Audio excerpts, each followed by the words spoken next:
Hello and welcome to Fashion Report Friday with me, Meoni, under the influence of coronavirus unfortunately, so I apologize for that. Welcome to Fashion Report Friday. This is the weekly video series where I try to get you the most MGP possible from the Mandeville Gold Saucer every Friday when judging begins for the Fashion Report minigame. This is week 216 and as you can see the theme is Shamanic Sentinel. The individual clues include Bone Wicker Bow Wow for both your helm and your chest, Tooth and Nail for your hands, and Bookworm for your feet. In this video, I have 180 with dies and the easiest 80 that I could put together for you. So without further ado, let's get to that 100.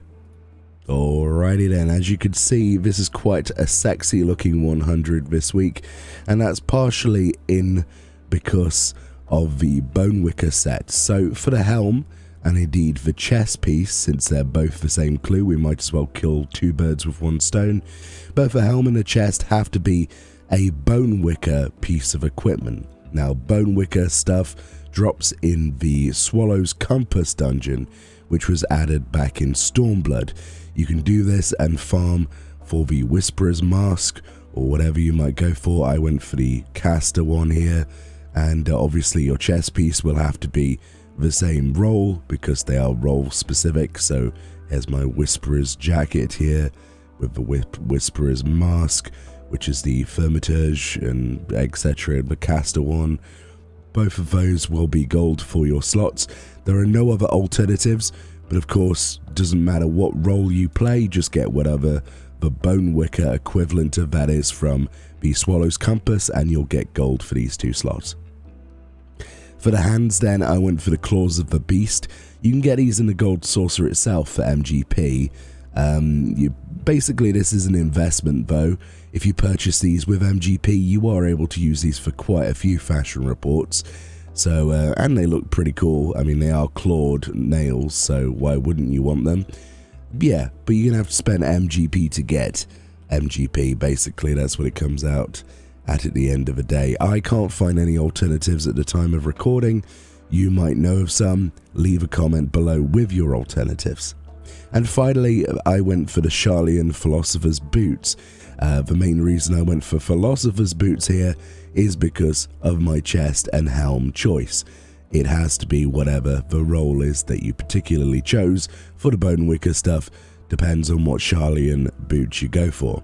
The Sharlayan Philosopher's Boots and many other Sharlayan boots then are from the Great Gooble Library, which is the original normal mode of that dungeon added back in Heavensward.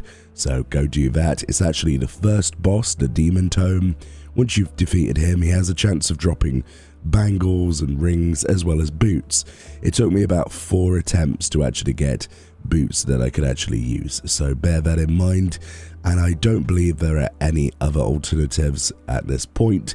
You might know of some, leave a comment below. And that's the 100. Not terribly bad, but does require some either grinding or of course you to have collected this stuff prior to that. Let's move on to the 80 with dies, which is significantly easier. Alrighty then, so for the die options, as you can see here, quite nice and easy. We have Pumpkin Orange for our weapon, we have Pure White for our helm, we have Soot Black for our chest, then we have Calibri Pink for our gloves, and then Soot Black on both our legs and our feet.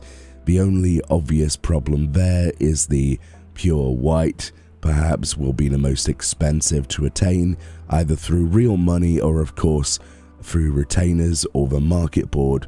Those are all going to be high costs to you, so I would consider using inspiration from these dies and a mix of that with items that you might have from the 100. And that brings us on to the actual easiest 80, which uses that same logic. Okay, so for our easiest 80 possible, nice and simple then, similar idea, you probably would have guessed I would do this. Essentially, I've dyed any chest piece in the game Soot Black, any legs in the game Soot Black, and any feet in the game Soot Black. then I've equipped those claws of the beast. Main reason for this is because the claws of the beast, albeit costing MGP, are equipable by all classes in the game level 1 and above, which makes this easy 80 easily accessible for characters just starting out in the game. Alternative ways of doing this, however, do include actually getting one piece perhaps of the bone wicker stuff and then also dyeing the same items soot black. That will also work. Try mixing and matching. Obviously use the information you've been provided in this video and you'll be able to make your own 80. Remember, 80 is all that's required for the minimum amount of MGP, so base your choices around that. Thank you so much to Kayako Star and the rest of the people on Reddit who helped theorize a lot of this, including the dyes. It's always helpful when the community comes together to help each other. And with that being said, I'm hoping to return to video making very soon. Obviously, not every video can sound like this. The only reason this video exists is because I gave myself the challenge of never skipping one of these ever, and so far I've not missed a single one out of 216 episodes. So here we are. This is how it is. It hurts to talk. That being said, thank you very much for watching. Enjoy the rest of your day. Fill the comment section with your own ideas and theories, and I'll see you all next time, hopefully.